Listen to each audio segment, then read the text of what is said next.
Só para a gente recapitular um pouquinho, né? Na semana passada nós começamos a ver então a importância do conjunto, né, de estarmos mesmo revestidos de toda a armadura de Deus. Aqueles 2 versículos que a gente sempre frisou todas as semanas nessa série, lá em Efésios capítulo 6, os versículos que a gente frisou toda semana, que são o 11 e o 13. Né? O 11 diz assim: vistam-se com toda a armadura de Deus para poderem ficar firmes contra as ciladas do diabo. E o 13, por isso peguem toda a armadura de Deus para que vocês possam resistir no dia mau e depois de terem vencido tudo, permanecer inabaláveis. Esses 2 textos que a gente frisou todas as semanas, já mesmo que a gente estava vendo parte por parte da armadura, sempre lembrando que a armadura precisa ser vestida por completo.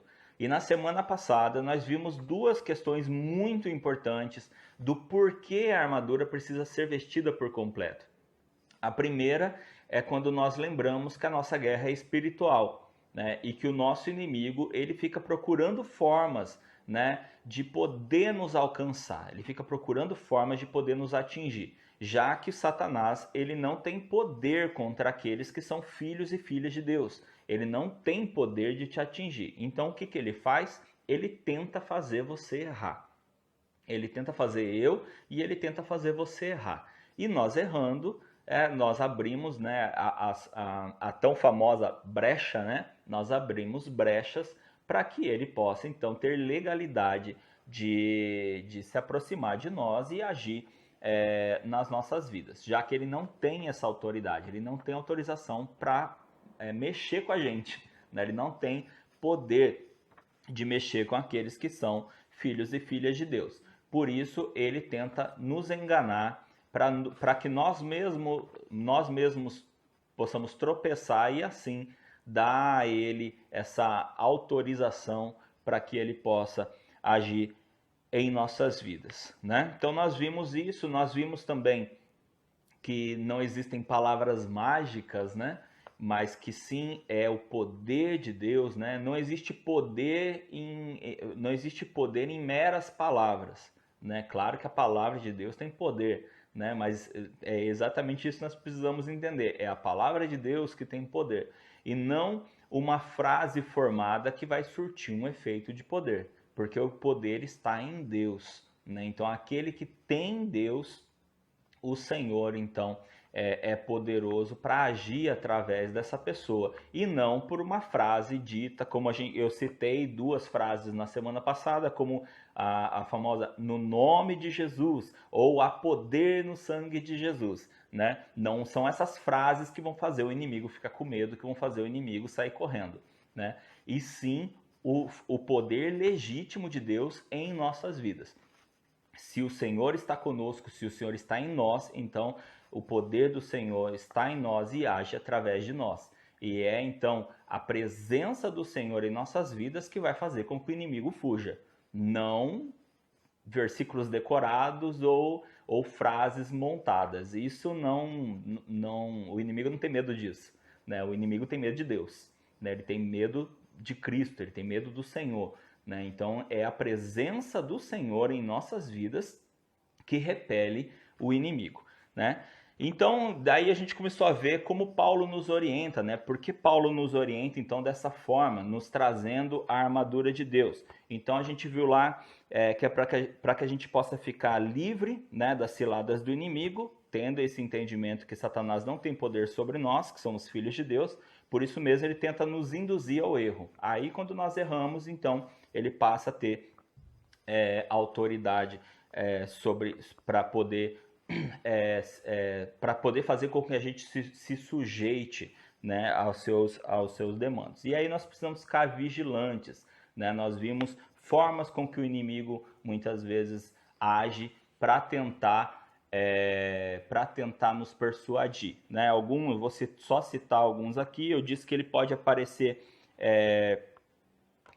como um coração cheio de boas intenções, mas que não são verdadeiras, né? Como diz o ditado, né? O inferno está cheio de boas intenções, né? Então ele pode vir como disfarçado de um coração cheio de boas intenções. Ele pode vir também como um irmão ou uma irmã, cogitando coisas dos homens ao invés de coisas de Deus. Pode vir também com a palavra, com meias palavras, meia verdades, né? Ou a palavra de Deus de forma fora de contexto, né?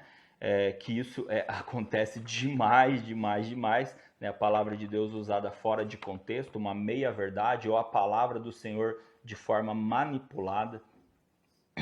Como diz o ditado, o texto fora do contexto gera um pretexto, né? Então, não é apenas, gente, citar um versículo, citar uma parte da palavra e criar um contexto para ela. Na verdade, o contexto tem que estar na própria palavra. O contexto da vida precisa estar na própria palavra. Então, jamais um texto pode ser tirado de fora do contexto. Porque, como a gente já disse, um texto fora do contexto vira um pretexto. E muitas vezes o inimigo usa isso para persuadir. E também nós vimos que ele pode aparecer até mesmo como um anjo de luz, como a própria palavra diz. Então ele pode aparecer de uma forma linda, bonita. E muitas pessoas, infelizmente, são enganadas por isso. Porque algumas pessoas veem uma coisa tão incrível e falam assim, nossa, isso só pode ser de Deus, porque desse jeito só pode ser de Deus. E muitas vezes é o inimigo tentando persuadir as pessoas, se mostrando, né, de uma forma iluminada, quando na verdade não é ele, não é Deus, mas sim o inimigo disfarçado de luz para tentar nos atingir. Bom, dado esse resuminho aí da semana passada, iniciamos então aqui nossa segunda parte. Tudo isso que a gente viu então nos traz uma verdade e então também nos traz algo muito importante. O quê? Nós precisamos nos abrigar no Senhor. Nós vimos que vestir e nos revestir da armadura de Deus significa nos revestir do próprio Deus. Porque todas as partes da armadura são elementos que vêm de Deus. Seja a verdade, que é o cinto, né, da verdade, seja a justiça, que é a couraça da justiça, seja as sandálias da preparação do evangelho, seja o escudo da fé, seja o capacete da salvação, seja a espada, que é a palavra, a espada do Espírito, que é a palavra, tudo isso é de Deus, vem do próprio Deus. Então, nos revestir da armadura de Deus, também podemos dizer que é se revestir do próprio Deus, nos revestirmos do próprio Deus. E nada melhor do que estarmos na presença do Senhor, do que nos abrigarmos, né? Nos abrigarmos no esconderijo do Altíssimo, né? Como diz o Salmo 91, dos versículos 1 a 4. Vou até abrir aqui, eu deixei anotado, mas deixa eu abrir aqui na Bíblia, se você quiser acompanhar aí, Salmo 91. Salmo 91. Dos versículos 1 a 4, diz assim: aquele que habita no esconderijo do Altíssimo e descansa à sombra do Onipotente, diz ao Senhor: tu és o meu refúgio e a minha fortaleza, o meu Deus em quem confio. Pois ele livrará você do laço do passarinheiro e da peste perniciosa. Ele o cobrirá com as suas penas e sob as suas asas você estará seguro. A sua verdade é proteção e escudo. Amém e aleluia. Principalmente se nós tirarmos a primeira parte do versículo e ficarmos só com o restante. Aí é muito amém e aleluia. Porque só mostra a parte em que Deus te livra, te protege e te guarda. Não é? É bem assim, muitas vezes, que os textos são interpretados. Olha, pega aqui, vamos pegar, tirando a primeira parte, tá? Tu és, né? Quando diz ali, diz ao Senhor, né? Tu és o meu refúgio e a minha fortaleza, o meu Deus em quem confio. Pois ele livrará você do laço do passarinheiro e da peste perniciosa. Ele o cobrirá com as suas penas e sob as suas asas você estará seguro. E a sua verdade, você estará seguro. A sua verdade é proteção e escudo. Se a gente pega só essa parte, a gente fala, gente, nós estamos tranquilos com Deus. Estamos tranquilos com Deus. Olha tudo isso que ele faz para nos proteger, para nos guardar, para nos defender. Ele é meu refúgio e fortaleza, né? É tudo lindo e maravilhoso, mas muitas vezes a primeira parte do versículo ela é anulada. Porque o que o salmista fala na primeira parte do versículo? Ele diz assim: aquele que habita no esconderijo do Altíssimo e descansa à sombra do Onipotente, diz ao Senhor. Ou seja, tá? Essa primeira frase ele está dizendo as condições de quem pode dizer o restante do texto. Vocês entenderam? A primeira parte do texto, o primeiro verso, né? Desse parágrafo, do 1 ao 4, versos 1 a 4. O primeiro verso, ele dá as condições de quem pode dizer o resto. Entenderam? Muitos dizem, o Senhor é o meu refúgio e fortaleza, o Senhor me livra do laço do passarinheiro, o Senhor me guarda, o Senhor me protege, o Senhor está comigo. Muitos dizem isso. Acontece que a palavra está dizendo que aqueles que podem dizer isso, aqueles que podem afirmar isso, que o Senhor é o seu refúgio e fortaleza, são aqueles, primeiro verso, aquele que habita no esconderijo do Altíssimo e descansa à sombra do Onipotente. São esses que dizem ao Senhor, tu és o meu refúgio e fortaleza.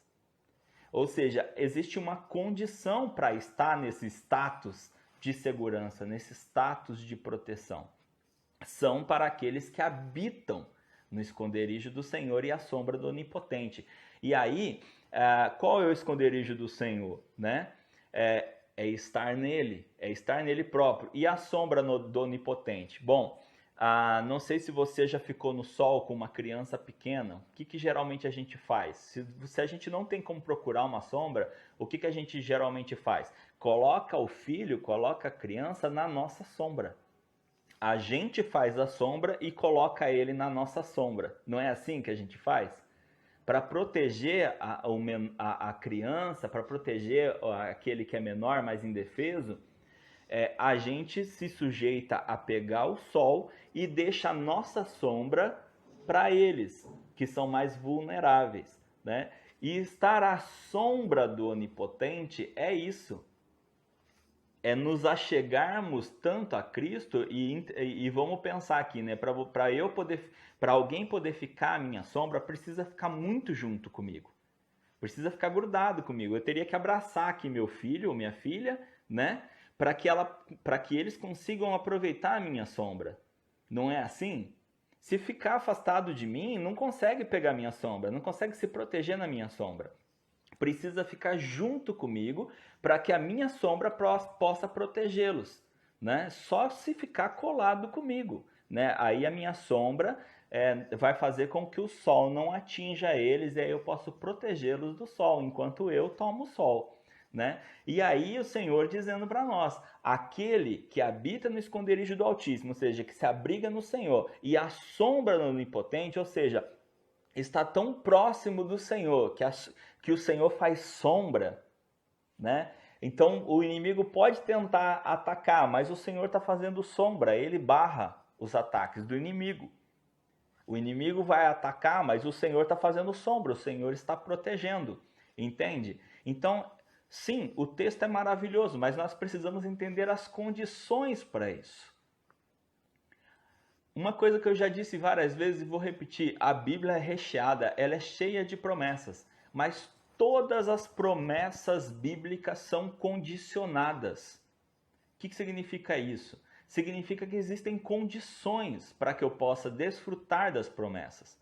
Não significa que Deus faça algum tipo de barganha ou algo assim. Não, mas é que Deus ele dá condições para que cada um de nós possamos desfrutar das bênçãos e das promessas. E aqui no Salmo 91 nós vemos uma dessas. O Senhor é o meu refúgio e fortaleza. Agora, por que eu, Snar, posso dizer que o Senhor é o meu refúgio e fortaleza? Porque eu estou à sombra dele. Porque eu estou agarradinho ali com ele e falo, Senhor, eu sou mais que vencedor contigo, mas é aqui, ó, porque eu estou grudado na tua perna. Deixa a tua sombra me pegar aqui, me protege, entende? Então, até mesmo essa questão da armadura é justamente para que nós estejamos a essa proteção do Senhor. Lembrando que numa guerra, os soldados estão alinhados para a batalha, mas é o general que olha a situação e dá o direcionamento para que ele possa ter o maior êxito possível na batalha. É ele que dá o direcionamento. Então o soldado, além de ter que estar muito bem equipado, né, e treinado, ele também precisa estar muito bem com os seus ouvidos abertos para as orientações da sua liderança, né? O soldado ali, ele fica atento àqueles que são seus superiores, aquilo que eles estão falando, né? Como a gente já viu muito em filmes, né? Na televisão, em séries, em filmes, quando vai se iniciar uma guerra, eles começam a dar os comandos, arqueiros, né? Enfim, eles vão dando os comandos para cada soldado, o que eles devem fazer, né? Porque eles estão analisando a batalha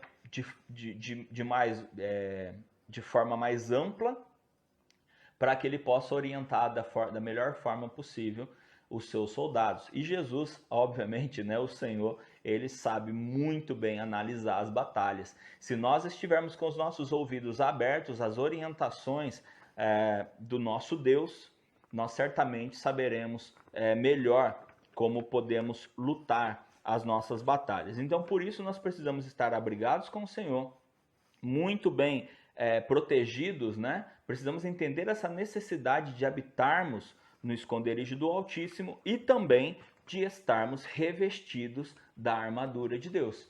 Porque quando nós não temos condição de lutar, nós precisamos estar muito perto do Senhor para que Ele possa nos proteger e lutar a batalha em nosso lugar.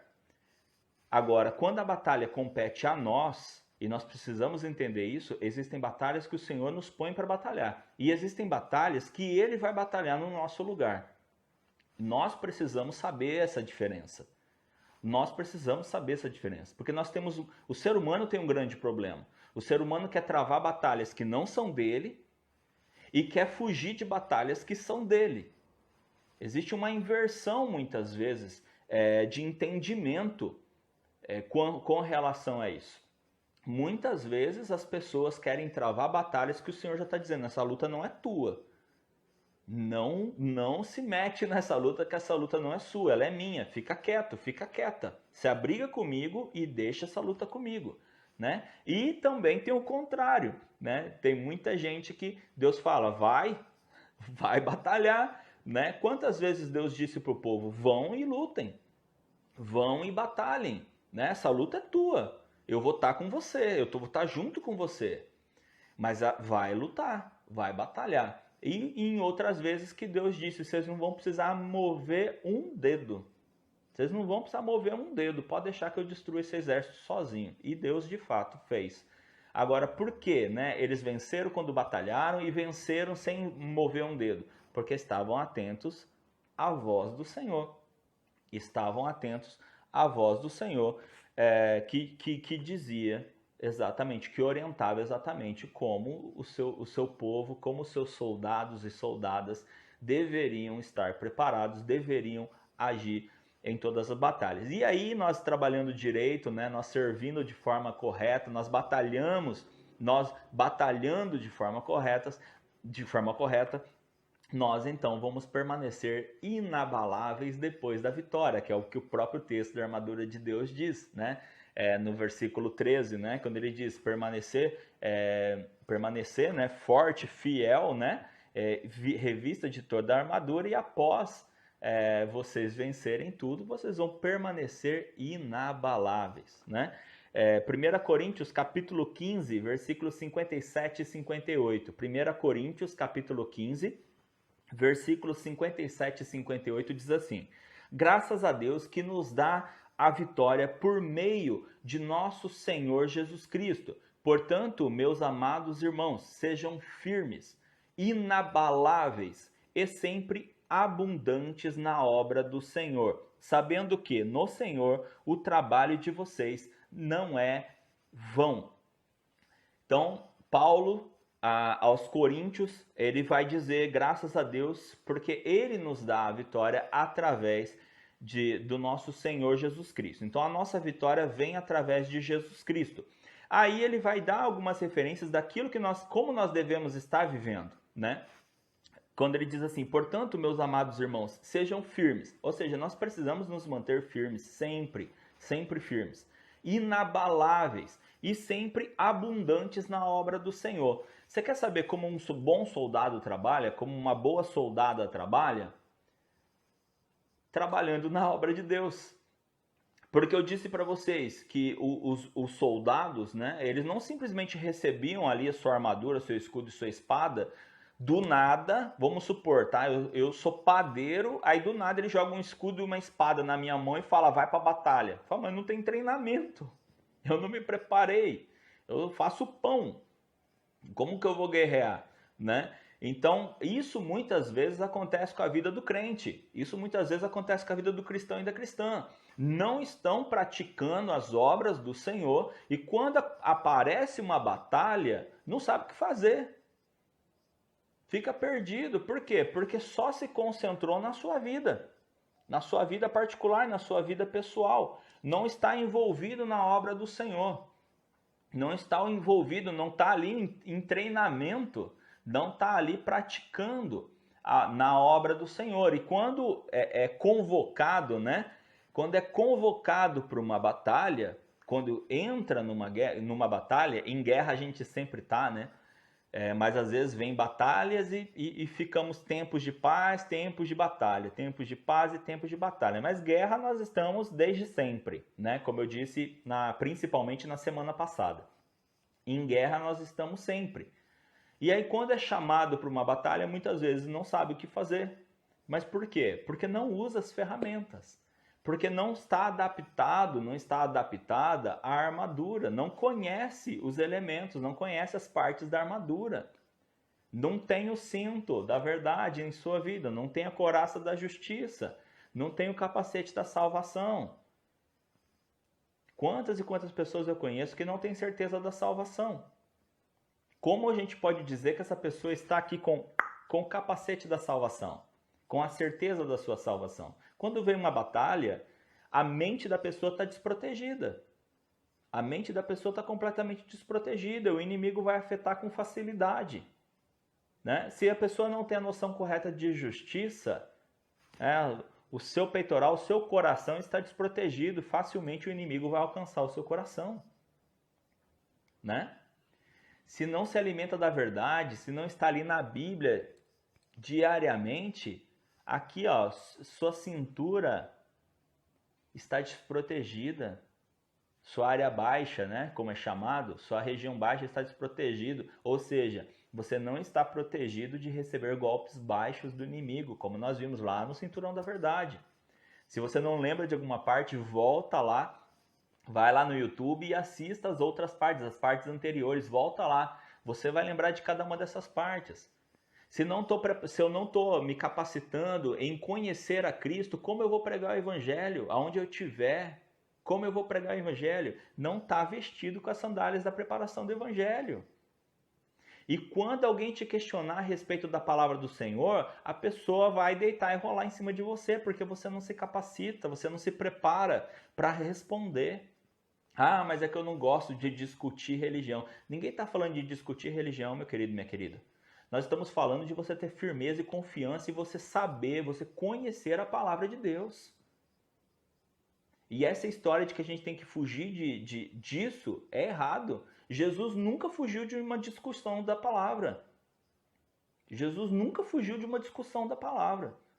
Quando os religiosos vinham discutir com ele a respeito da religião, a respeito das leis, Jesus nunca fugiu. Ele sempre bateu de frente com eles. E ele nunca perdeu uma discussão. Por quê? Porque ele conhecia a verdade. Ele conhecia a palavra. Ele se alimentava da palavra. Ele se alimentava da verdade. Ele tinha o conhecimento e sabia se defender. Quantas vezes os fariseus vieram tentando dar golpe baixo em Jesus? Só que Jesus estava muito bem revestido com o cinturão da verdade. Então ele nunca foi afetado por um golpe baixo. Ele estava sempre preparado. E assim nós também precisamos estar preparados com toda a armadura de Deus. Toda a armadura de Deus. Eu li 1 Coríntios 15, 57 e 58, gostaria de ler 1 João, primeira carta de João, capítulo 5, versículos 4 e 5, diz assim: porque todo o que é nascido de Deus vence o mundo. Porque todo o que é nascido de Deus vence o mundo. E esta é a vitória que vence o mundo, a nossa fé. Quem é o que vence o mundo, senão aquele que crê ser Jesus, o Filho de Deus? Né? Então nós temos que ter convicção. A palavra de Deus, aqui nós estamos lendo, carta de João, a palavra de Deus diz que aquele que é nascido de Deus vence o mundo. Né? E quem é o que vence o mundo, senão aquele que crê, né? Que Jesus é o Filho de Deus. Agora, deixa eu dizer uma coisa para você. Não adianta só acreditar que Jesus existe. Não adianta só acreditar que ele morreu por você. Se você não conhecer a palavra dele, aquilo que ele disse, porque foi o que ele disse para os discípulos fazerem. Ele disse, indo, pregai o evangelho a toda criatura, batizando, ensinando tudo aquilo que vos tem ordenado. Acontece que muitas pessoas estão deixando o conhecimento da palavra em cima só de algumas pessoas. Gente, o conhecimento da Bíblia, o conhecimento da palavra não é para algumas pessoas, é para todas as pessoas. Todos nós precisamos estar preparados. Se você deixa o conhecimento da palavra de Deus sobrecarregado sobre a vida de alguém na tua vida, deixa eu te fazer uma pergunta. E quando você entrar numa batalha espiritual e essa pessoa não tiver disponível para você naquele momento, o que você vai fazer? Derrota garantida. Você já perdeu. Entende? Nós precisamos estar prontos. 1 Coríntios capítulo 15, 57 e 58 que eu li antes da carta de João, é essa garantia da vitória para aqueles que estão em Cristo. Né? A garantia não só da vitória, mas de permanecermos inabaláveis. Né? E essa de João foi para a gente lembrar que mesmo tendo as vitórias, a gente precisa lembrar, novas batalhas virão. Temos a vitória garantida em Cristo Jesus. Lembrem-se disso. Eu falei isso semana passada. Nós temos a nossa vitória garantida em Cristo. Não é na nossa arrogância, tá? Não é na nossa prepotência. Não é porque eu tenho Deus que eu sou o cara, né? Que eu sou a cara, né? Nós temos porque Ele é poderoso. Deus é poderoso.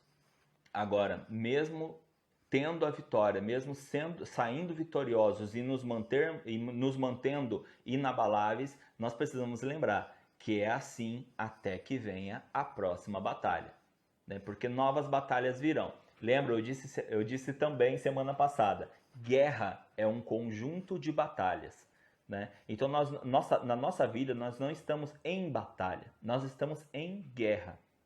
Uma batalha vem, depois vem outra batalha, depois vem outra batalha. Justamente por isso, porque guerra é um conjunto de batalhas. Né? Acontece que a Bíblia nos garante que aqueles que estão em Cristo são mais do que vencedores, ou seja, já tem a vitória garantida em todas as batalhas. É claro que se estiverem revestidos do Senhor, se estiverem próximos do Senhor, se estiverem muito bem, se estiverem habitados no esconderijo do Altíssimo, à sombra do Onipotente, ali juntinho com o Senhor te protegendo do sol, como eu usei o exemplo, né? O Senhor te mantendo ali na sombra dele, te protegendo do ataque do inimigo. Bom, nós entendemos todas as partes da armadura, todas as 6 partes da armadura, né? Cinturão da verdade, a couraça da justiça, sandálias da preparação do evangelho, capacete da salvação, escudo da fé, espada do Espírito, que é a palavra de Deus. Entendemos todas as 6 partes da armadura. Entendemos também o que significa cada uma delas. Volto a repetir, se você não lembra, é só você voltar na ministração de cada uma delas, tá? Daqui você não lembra, ou enfim, estão todas ali, tanto no Facebook quanto no YouTube, tá? Agora, como nós fazemos para estarmos firmes nela, né? Para de fato nos vestir dela? Cada uma delas tem a sua particularidade, certo? Em cada uma delas nós vimos quais são as suas particularidades. Agora, o que todos nós precisamos fazer sempre, diariamente? Bom, isso está justamente no último versículo da armadura, que é o versículo 18, né? Que obviamente teria que ficar para o final mesmo, né? O 18 diz assim: orem em todo tempo no Espírito, com todo tipo de oração e súplica, e para isto vigiem com toda perseverança e súplica por todos os santos. Né? Então, esse último versículo aqui do nosso texto, da armadura de Deus, ele nos traz a chave, ou chaves, eu diria, no plural, ele nos traz as chaves de fato para que nós possamos nos vestir da armadura de Deus. Então, óbvio, vou me atentar à verdade, vou me atentar à justiça, à salvação, à fé, à palavra, ao evangelho. Vou me atentar a tudo isso, a cada particularidade de cada uma das partes. Como? Com oração, com súplica. Ou seja, nós temos aqui algumas ferramentas nesse versículo 18 fundamentais para a nossa vida. Se nós estávamos falando a cada parte da necessidade, da preparação, da necessidade do treinamento, né, de se equipar, não é simplesmente catar ali uma armadura no armário e botar no corpo. Se não souber usar, não vale de nada. Lembram? Davi foi colocada a armadura de Saul em Davi. Era, perante os olhos dos homens, a melhor armadura de Israel. Era a armadura do rei Saul. Era a melhor armadura que tinha. Mas não era a melhor armadura para Davi. A melhor armadura, que foi a que Davi usou, não foi a funda, tá? Foi a armadura de Deus. Semana passada eu dei esse exemplo para vocês. Eu disse, Davi tinha todos os elementos da armadura de Deus vestidos. E ali quando ele fala com Saul e quando ele fala com Golias, deixa claro que a noção dele, da verdade, da justiça, da preparação da caminhada, da fé, da espada, Davi estava revestido do Senhor. E ele deixa claro isso. Eu estou lutando em nome do Senhor. E por isso ele obteve a vitória. Por isso ele derrotou o gigante. Não foi pela arrogância, não foi por prepotência, foi de fato porque ele sabia quem estava lutando com ele e foi porque ele sabia que estava capacitado para isso. Então é um conjunto de coisas. Então estar revestido da armadura de Deus é um conjunto de coisas que a gente só obtém através de algum desses elementos que a gente acabou de ler nesse texto. Eu vou repetir o texto e depois eu vou separar algumas palavras aqui. Repetindo, com toda oração e súplica, orando em todo tempo no Espírito e para isto vigiando com toda perseverança e súplica por todos os santos, tá? Quero saltar aqui, quero destacar aqui algumas palavras desse versículo, que são oração, súplica, em todo tempo, né? A oração que demonstra o que para nós? Relacionamento. Né? A oração nos demonstra o relacionamento, porque oração é falar com Deus, então nos demonstra relacionamento. Súplica nos demonstra não só a necessidade, demonstrarmos a nossa necessidade perante Deus, mas também a nossa humildade. Fala, Senhor, mais do que relacionamento, eu sei que o Senhor que é poderoso e eu de fato sou necessitado, eu preciso de ajuda. Né? Em todo o tempo, porque demonstra o tempo. Quando a gente deve fazer isso? Sempre. O próprio versículo já está nos dizendo. Então, oração, súplica em todo o tempo, no Espírito, ou seja, não é de mim, mas é do Senhor. Essa ligação é no Senhor, não é de mim. Eu preciso sempre me lembrar disso. Outra palavra aqui destacada, vigiando, ou seja, eu preciso estar de olho no que está acontecendo. Eu não posso fechar os meus olhos. A própria palavra, a própria Bíblia diz, vigiai e orai. Ela deixa claro, eu preciso... E, aliás, eu destaco ainda que quando esse texto que diz vigiai e orai, vamos entender uma coisa, o vigiai está antes de orar. Ele não disse assim, ore e vigie. Ele disse, vigie e ore. Porque até para orar a gente precisa saber o que está acontecendo. A gente precisa saber o que está acontecendo. Já começou uma conversa com alguém dizendo uma coisa e a pessoa falou, não, você está desinformado. Não tem nada a ver não. A coisa é totalmente diferente. Por quê? Porque a gente não está prestando atenção naquilo, no que está acontecendo. E aí, às vezes a gente começa uma conversa e descobre que a gente está totalmente enganado no assunto. Por isso nós precisamos vigiar, até para orar a gente precisa vigiar, porque a gente precisa saber falar com Deus. A gente precisa saber o que falar com o Senhor. E nós só vamos saber de fato o que falar para o Senhor se nós estivermos vigiando, olhando o que está acontecendo, né? Olhando a situação, vendo o que está acontecendo. Então, vigiando é uma palavra que eu destaco desse versículo 18.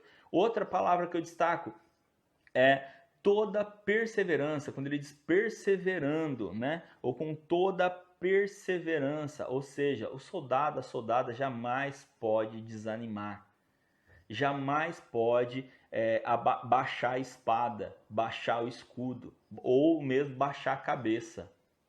Tem que perseverar, tem que perseverar.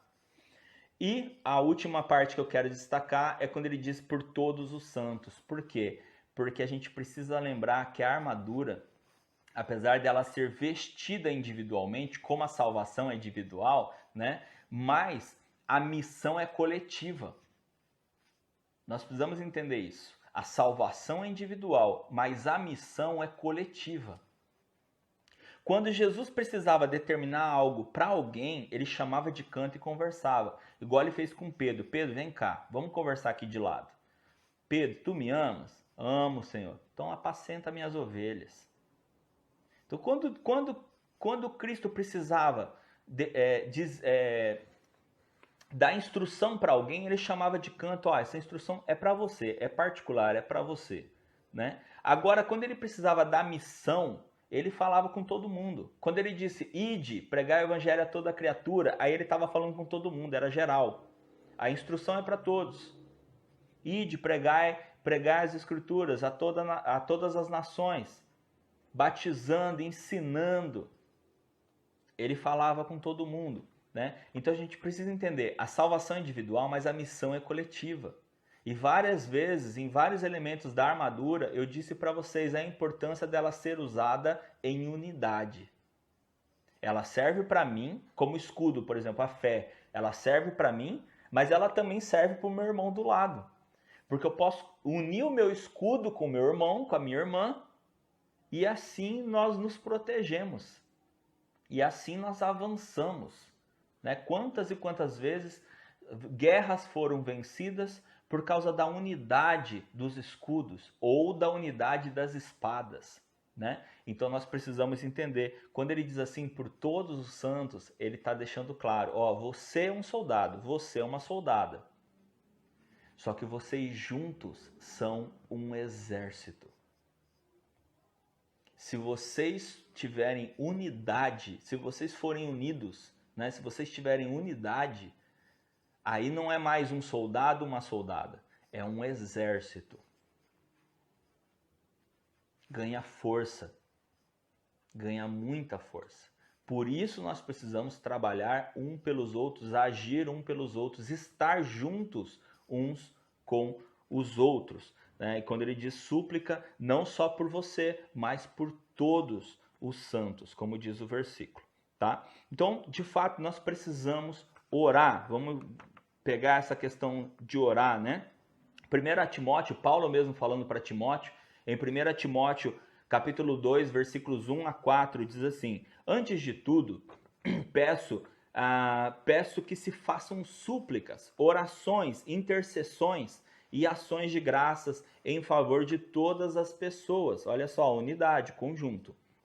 Orem em favor dos reis e de todos os que exercem autoridade, para que vivamos vida mansa e tranquila, com toda piedade e respeito. Isso é bom e aceitável diante de Deus, nosso Salvador, que deseja que todos sejam salvos e cheguem ao pleno conhecimento da verdade. Ou seja, a gente não luta só por nós, a gente luta por todos. nós lutamos por todos. E lembrando lá do versículo 12 do texto da armadura, né? Efésios 6:12, quando Paulo deixa claro que a nossa guerra não é contra carne ou sangue, e sim contra principados e potestades. A nossa guerra é espiritual, não são as pessoas. Não são as pessoas. Nossa guerra não é contra as pessoas. Nossa guerra tem um inimigo, se chama Satanás, se chama diabo. É ele que usa e levanta as pessoas contra nós, mas essas pessoas não são nosso inimigo. Nós precisamos entender isso. Nós precisamos orar por essas pessoas e queira Deus, né? E pela nossa ação também, porque é isso que a Bíblia nos fala, que depende também da nossa ação, que mais e mais pessoas sejam alcançadas pelo poder de Deus, né? E não poderia deixar de fora, já que nós estamos falando de oração, Tessalonicenses 5,17, que diz o quê? Orai sem cessar. Orai sem cessar. Lembrando do tempo, né? É sempre, tá? Mas não é orando de qualquer jeito. Já falei, precisamos vigiar, precisamos estar atentos. Mas Romanos capítulo 8, versículos 26 e 27, diz assim: da mesma maneira, também o Espírito nos ajuda em nossa fraqueza. Porque não sabemos orar como convém, mas o próprio Espírito intercede por nós com gemidos inexprimíveis. E aquele que sonda os nossos corações sabe qual é a mente do Espírito, porque intercede pelos santos de acordo com a vontade de Deus. Por isso é tão importante nós orarmos no Espírito, nós estamos ligados com o Senhor. Não orarmos pela nossa própria cabeça, pela nossa própria vontade, mas estarmos mesmo vigiando e entendendo a vontade do Senhor para as nossas vidas, para que a gente possa alinhar a nossa oração à vontade do Senhor. E assim nós estamos mesmo caminhando assim em direção para o alvo, como Paulo diz, caminho para o alvo. Meu alvo é Cristo, eu estou caminhando em direção a Ele. Não alcancei, mas eu estou na direção certa. Eu sei que eu estou na direção certa. E isso é muito importante, né? Tem muita gente que quer alcançar as coisas, mas nem sabe se está na direção certa. O mais importante é entender se está na direção certa. Porque se eu entendo que eu estou na direção certa, alcançar é questão de tempo. Entende? Se eu sei que eu estou na direção certa, alcançar é só questão de tempo. Agora, muitas vezes as pessoas ficam correndo atrás de alcançar, sendo que elas nem sabem se estão na direção certa. Sabe quando elas vão alcançar? Nunca. Nunca. Nem sabem para que lado estão andando. Nem sabem se estão na direção certa. Não adianta, irmãos. Pelo amor de Deus, vamos mesmo nos revestir da verdade, da armadura de Deus, de tudo. Porque tem gente que está cansando Deus de oração. Só que são orações sem propósito, como a gente leu aqui em Romanos. Aqui em Romanos falando que a gente não sabe como orar. E muitas vezes a gente está orando, está batendo numa tecla e não vai acontecer nada, porque não está orando conforme Deus quer, não está orando segundo a vontade de Deus, não está alinhado com Deus. Pode continuar orando e pode pedir para todo mundo orar. Gente, ora para Deus responder, ora para Deus me dar a vitória. Primeiro você precisa ver se você está na direção certa. Senão você pode pedir para todo mundo orar, não vai adiantar nada. Deus não vai responder algo que não seja alinhado com a sua vontade. Primeiro a gente precisa se alinhar com a vontade de Deus. Amém? Então não é simplesmente orar, mas entender como nós devemos estar orando, tá? Não apenas orando, mas como eu disse também, com súplicas, né? Daniel capítulo 10, 2 e 3 diz assim: naqueles dias eu, Daniel, fiquei de luto por 3 semanas, não comi nada que fosse saboroso, não provei carne nem vinho e não me ungi com óleo algum, até que passaram as 3 semanas. Ou seja, ele ficou ali insistindo, ele se manteve, né, até que ele recebesse a resposta. de Deus para ver se ele estava alinhado com aquilo que Deus queria.